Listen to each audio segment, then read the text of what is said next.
नदी का सुंदर किनारा, यह पेड़, चबूतरा, ग्रामीण लोग और सामने विशाल जल। यह मनमोहक दृश्य हर किसी का मन मोह लेता है और यही दृश्य देखने के लिए शहर से लोग दूर दूर तक चले आते हैं। यही चीज़ें देखने के लिए जब महाराष्ट्र के एक छोटे से गांव में मैं पहुंचा, एक बेहद दर्द भरी आवाज़ जो मेरे अंतरात्मा तक चीर गई, उस आवाज़ की दिशा में जैसे मैंने चप्पल उतार के मंदिर में दर्शन करके तुरंत उस आवाज़ की ओर मैं खींचा चला गया और तुरंत मैंने आनंद फानंद दर्शन करके उस आवाज़ की ओर जब मैं देखा तो दंग रह गया। मूक प्राणी भी उस आवाज़ की दिशा में खींचे चले आ रहे थे।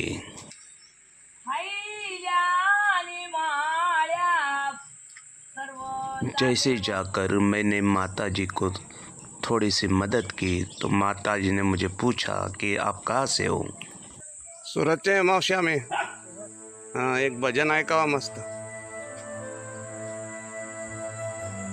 अरे तुझ्यासाठी जीवन गाडी रे वाडा, अरे तुझ्यालाही पाली पाजी रे, मेल्यावर ती रड दुःख झाला, उगीचा तान नको देऊ गजाला, अरे वेड्या तुला पाहून प्राण रोखिले रे वाडा, अरे तुझ्यालाही पाली पाजी रे, अरे तुझ्यासाठी जीवन जाळीले रे वाडा, तुने नाही पाणी पाजिले, लहानपणी तुझे पुरविले लाड, राहून अर्ध्या पोटी सांग सकाळ, अरे वेड्या तुला पाहून प्राण रोखिले रे वाडा, अरे तुने नाही पाणी पाजिले।